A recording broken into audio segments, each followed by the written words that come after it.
You are now watching Believe. Do you believe? Welcome to True to the Cougs with Marcus Trufant and myself, Jamey Vinnick, powered by Believe. My name is Jamey Vinnick, one of your co-hosts here on True to the Cougs, and with me is Marcus Trufant, Seahawk and Washington State legend. Marcus, yeah, what's up, man? Hey, man, I am doing well. It's a pleasure, of course, to be a part of True to the Cougs, man, and just get back into the Coug family, man. It's all good, man. It's all good. So I'm excited, bro. I'm excited and glad to be a part of this thing with you, man. We're gonna have some fun.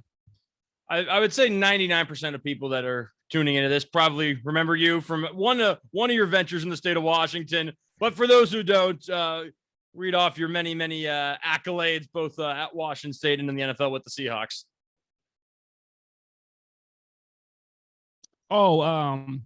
Yeah. So for me, man, it's been I got to start over in Pullman, lovely Pullman.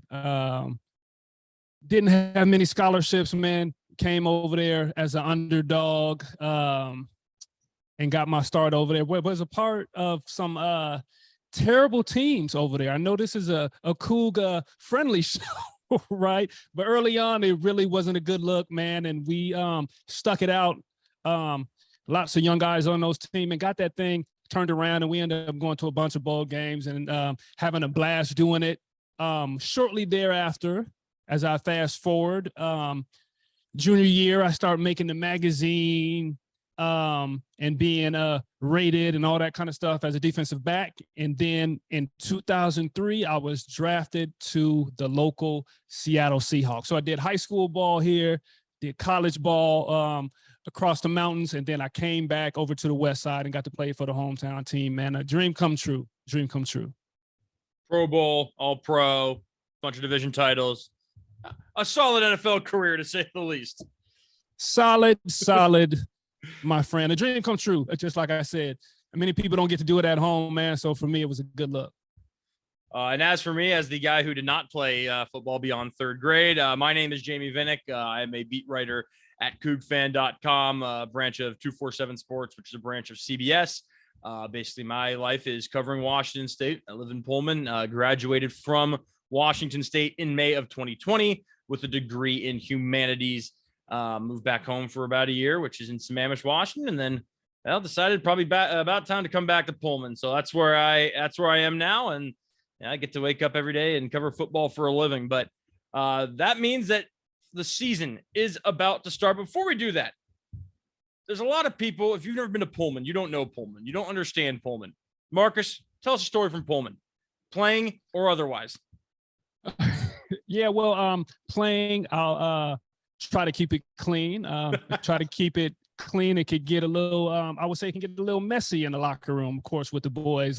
Those who have played the game or have played any sports or been a part of any club know that the guys are like your brothers, right? You do everything together. But for me in Pullman, just the eye opener from coming over from the west side, man, was just the heat in the summer and just dealing with that, right? And knowing, as you can just look at me, I have my lights on now, so I know my skin is glowing, but to have this consistent tan over in Pullman, just doing all the workouts, doing all the training, I always came back home and they would look at me like, man, you been in the Bahamas or something? I'm like, nah, man, I'm just training. But my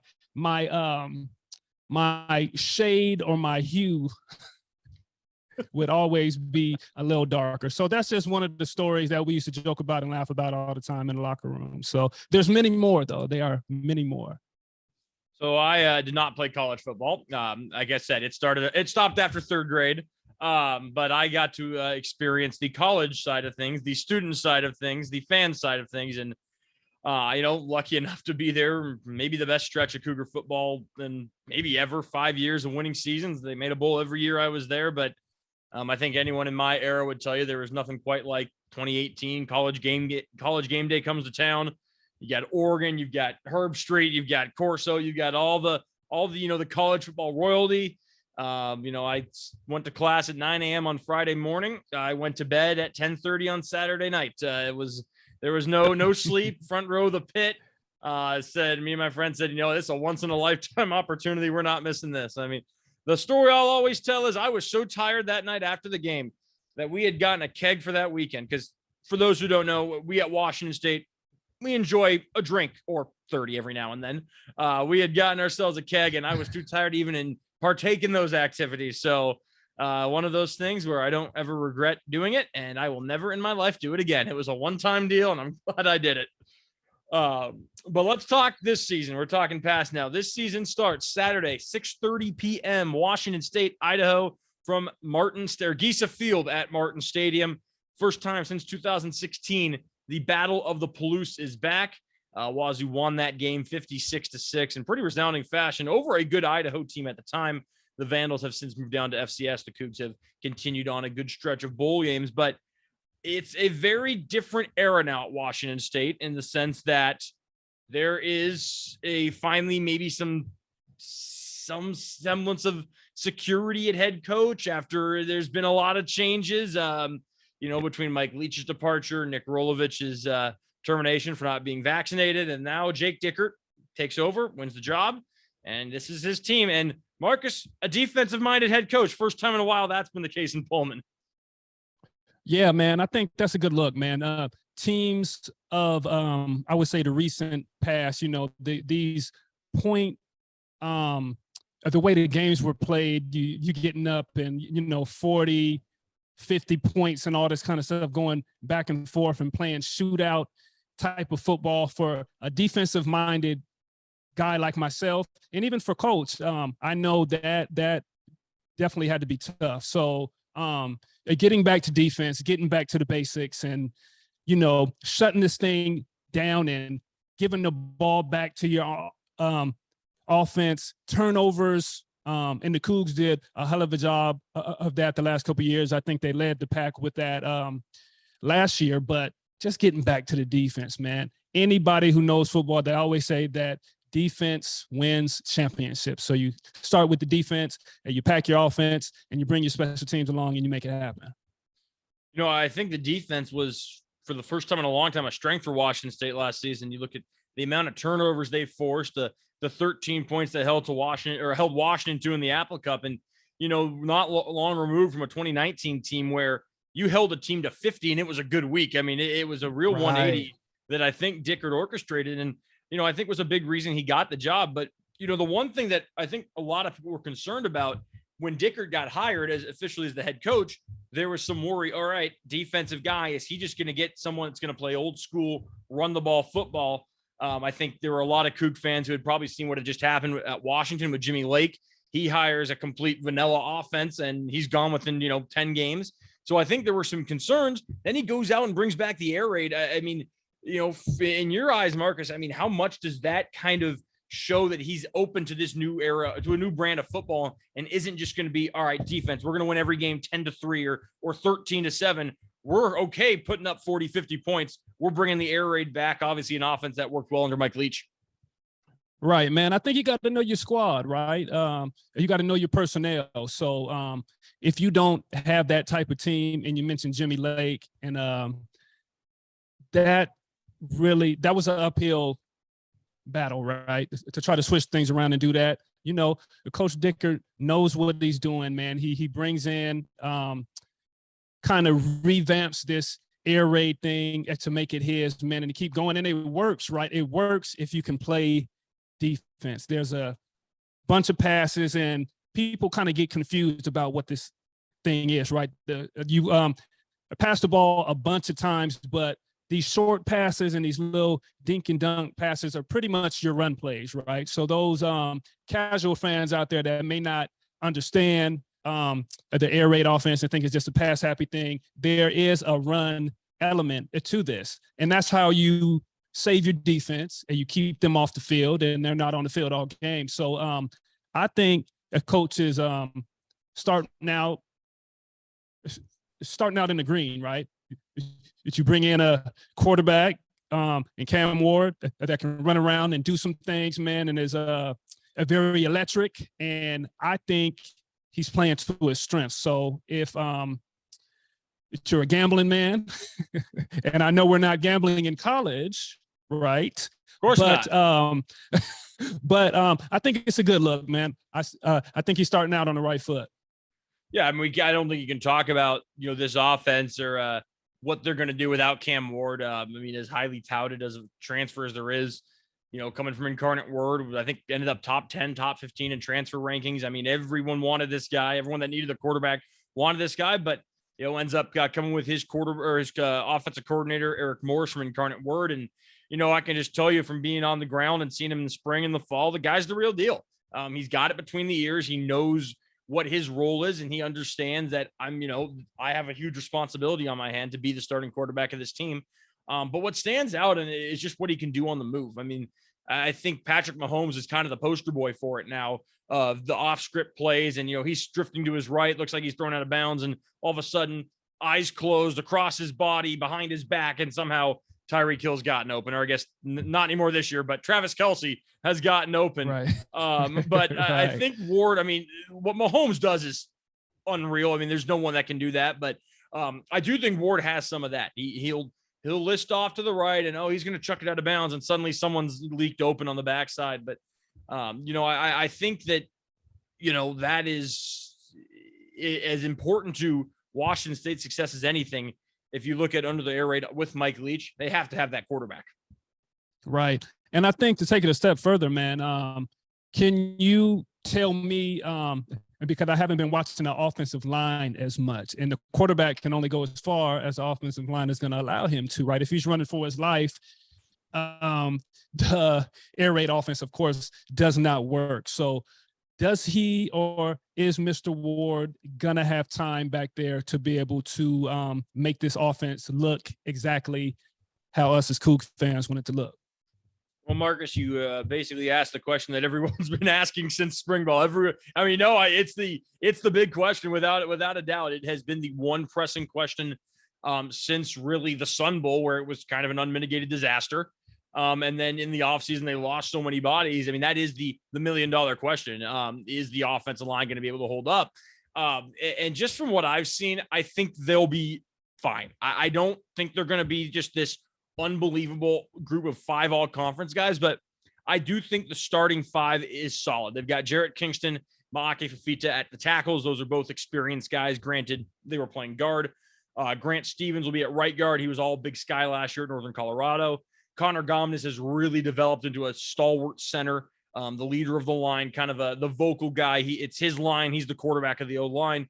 The big question throughout fall camp was left guard, but Christian Hillborn's kind of won that job. He was actually one of the guys who played in that Sun Bowl and struggled. He was at right tackle, and things did not go so well for him, but he's taken a lot of steps. He's taken a lot of strides, and he's nasty. I mean, he's got no problem getting in the face of a defensive lineman and barking at him a little bit and maybe throwing an extra shot in after the play, but you love that from your interior guys. So I think there are still some questions, like, can these guys all gel at game speed? But I think you're hoping, you can figure that out against Idaho and then not have to worry about it as much when Wisconsin shows up on the schedule the following week. Right. Yeah. I like it, man. I like when the big boys is nasty, man. And that goes for D-line. That goes for O-line. Of course, those little guys on the back end and the secondary, or your quarterback or your wide receivers, they like the big nasties to get nasty up front. You may get a flag or two, but at least you set that standard that we ain't no punks. So I like it. Now, back when you were at Wazoo, or I guess even in the NFL, there really wasn't much of an air raid that you were facing, or was there? Let me think. Not so much of an air raid, but we back in my day, I guess I sound like the old dude, but we played against back then was the St. Louis Rams, and they had the greatest show on turf, right? You got Torrey Holt, you got Isaac Bruce, you got Marshall Falk, you got Kurt Warner, and that practice week was pretty much hell week, right? Because all you did was chase deep routes and these deep overs, these crossing routes, and all types of crazy stuff. And you get in the game, it was pretty much the same thing. But I think that's kind of like as close as you would get to the air raid. In the NFL, they try to be balanced, and they try to set you up with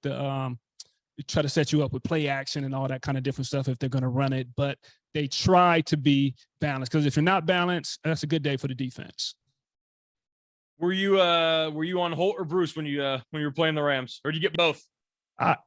I got a little bit of both, man. I was a young pup then. At times, it was a rough day, man. It was a rough day for a young Marcus Trufant. But I played those guys twice a year. So as I grew to know those guys and start to have conversations with them, they would really encourage me, right, and tell me that playing against me, because I was a very technically conscious type of player. So my footwork and all that different stuff. They came up to me and let me know that I really made them work. And now I could brag to my kids. I can tell them that, of course, these Hall of Fame guys that you're seeing with these yellow jackets, Daddy did his thing.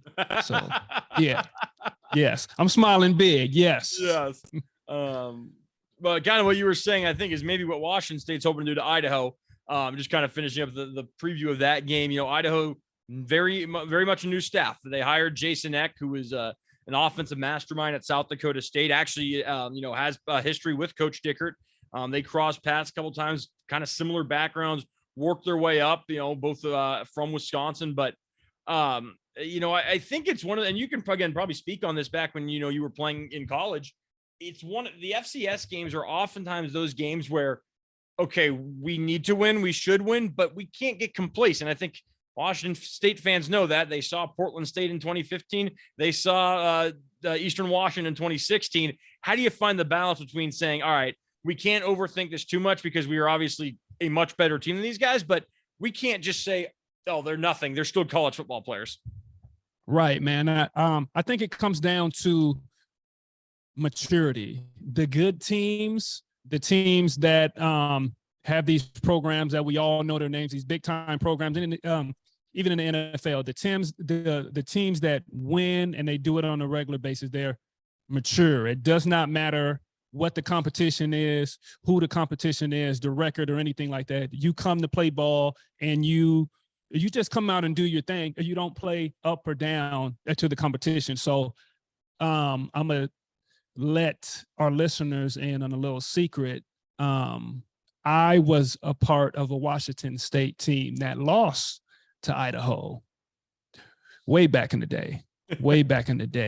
And I can be honest and just say, I don't believe our team wasn't very good at the time, but on top of that, we weren't a very mature team. Maybe coming in thinking that we had the game won, but I was a true freshman at the time. I was just happy to be on the field, right? I believe that maybe the game that, and maybe I burned my red shirt, I'm not sure, but I came in the game. It was a close game. And it was a close game. I hardly remember it, but Washington State, we fell short, and that was not a fun off season to be able to go and party with the Vandals, the crossover in Moscow, do all that kind of stuff, and they were able to say they beat us, man. It wasn't a good look. Not cool at all. So I say all that to say good teams find a way to be consistent and never play down to the competition. The one thing I think I've noticed over the years, just watching any FBS versus FCS game, whether it's, Washington State or whether it's anyone, is it seems like the big divide between the Power 5 teams and the FCS teams it's not necessarily the receivers and the DBs. I mean, you can still find speed, athleticism, hands. There's enough talented quarterbacks in the world that you can get yourself a great quarterback. It comes down to those trenches, and where the lesser teams are probably running out slower 285-pound guys, whereas the Power 5 teams, they're running out the 320-pounders that, run like gazelles. I mean, is that what you noticed in those days that, maybe some of those quote unquote lesser teams, they would have some talented receivers or some talented skill guys, but just couldn't do anything in the up front? Yeah, man. You hit it on the head, Jay. Those smaller schools, the speed was always there. The skill guys were always there. But just like you said, down in the trenches, man, you would get some of these big boys that's at the Power 5 schools that could really show their athleticism, right? They're these big guys. They come from basketball backgrounds, or they come from dancing backgrounds. I say all that to say that they got the footwork and they can move like smaller guys, but they got all this weight behind them, and that's what separates those programs, man. And it's pretty obvious when you're playing in the game, right? And you're playing against these receivers that can run like crazy, but quarterbacks can't get the ball to them because the D line's all over them because the offense is so because the offensive line is so small, or it's the other way around, and the offensive line is so huge and they're just opening these big holes, man, and the running backs are just having a field day. So it shows down there in the trenches, man. And that's just how it is, man. That's the name of the game. There's actually even more so than the proximity there. I mean, there's some familiarity on both sides. I mean, Idaho's got I think it's 4 players that played at Wazoo. Favai being one of their top linebackers. He's with the Cougs in 2018 and 19. Logan Prescott is their place kicker. He was with Wazoo for a year in, I think, 2018. And then defensive back Jacob Scobus and edge Carter Carlson. These are guys who were on the Cougs roster in the spring. And then they also have Stanley Franks Jr. as their cornerbacks coach. He was with the previous staff, was part of the group that was not allowed to continue coaching after that October 18th date last year. So there's a little bit of, somewhat of the history. A couple Wazoo, assistants were at Idaho, Adam Bresky and Luke Hyde. David Lowe's, another their defensive tackles coach, was at Wazoo. So there's some connections even beyond the proximity. Maybe ups the intensity a little bit, especially early on. You're going to have some guys on that Idaho side who maybe feel like they didn't get a fair rap at Wazoo, and they're going to want to stick someone in crimson at least early on. I think that's yeah, man. I think you hit it on the head. It's kind of crazy that it's that much a crossover, right? You got coaches, you got players, and that was more of a COVID thing, right? Or kind of what was that as far as like the opportunities for guys to leave and do different stuff like that? Or where did that come from? It seems kind of crazy to me, actually. One thing that is kind of interesting to think about, with how much these teams play, I've seen this question posed before, and our good friend Holden made note of this on his notes. Is this Wazoo's second biggest rival outside of Washington? And that maybe, I will say just from a fan, I don't consider it to be. I think it's probably Oregon State. But you were also at a time where you guys were playing every year. When you look back at when you were playing, obviously Washington was the big one, that other school across the state. But who was was Idaho that second rival, or was it one of the Oregon schools? I think it was I think you always have to put Idaho there because they're so close, right? And you, just like we just talked about, like the crossover from coaches and all the players that are on Idaho or used to be Cougs and all that kind of stuff. Now you get into this thing as far as like the Washington athletes, right? The guys that couldn't make the Coug roster, they were recruited by Idaho, right? And some of the guys you would know from the West Side, or you would just know around the state, right, from playing in all-star games and stuff like that. So it would get kind of chippy. It would be some back and forth, and sometimes that would carry over into the offseason, right? Because you see these guys, it's just like putting a bunch of animals in the cage at time, right? Right. You got football players that are talking trash, and everybody's young. Everybody thinks they're Superman, and they have this complex, and it kind of just spills over. But the games, they usually started out very intense, and then in most cases, except for that game that I was part of, Washington State, of course, would come out and handle business, but it would start out, very intense, a lot of talking trash, but soon the foam would rise to the top. Before we head into a couple Pac-12 storylines, what's your score prediction? I'm hoping for like a rout, man. I think the Coug defense is going to be very stout.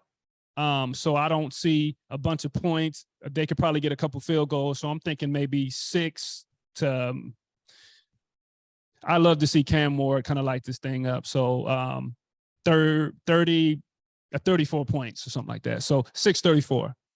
I think I said 48-10 in my preview. I think with okay. All right. I said with the note that if Cam Ward is still playing significant snaps in the fourth quarter, something has probably gone wrong. It should be by the end of the third. Agreed. Be back some backup time. Rest him for Wisconsin. But just to kind of wrap things up, I feel like the Pac-12 is its own storyline right now. USC and UCLA are bolting to the Big Ten. We think kind of who really knows right now.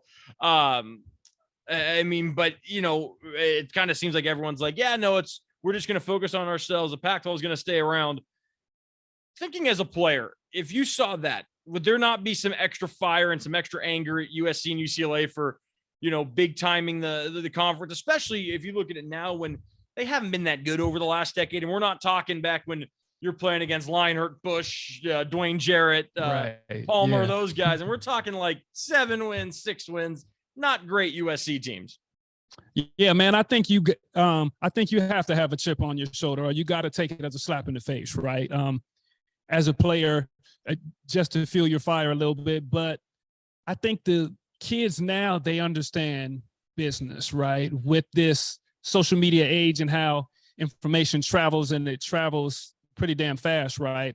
They're all in the ins and outs of everything that's going on. So yeah, on one hand, you take it as a slap in the face and you're pissed because you really don't know your future, right? You're trying to make the most of your opportunity, and maybe go on and play in the NFL and do all that kind of stuff. But if, the Pac-12, if the Cougs are moved to a different league and doing all this different stuff, it's a lot of uncertainty. And I know that's uncomfortable. And now we live in the age that people are transferring at the drop of a hat, right? And we're seeing that now with all the players over at the Vandals and vice versa and all that kind of stuff. So all that to say, yes, I think the guys have to be pissed about this. There has to be an extra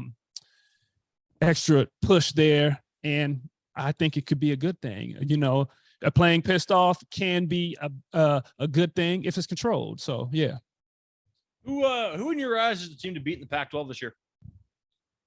The team to beat, I think, is Utah.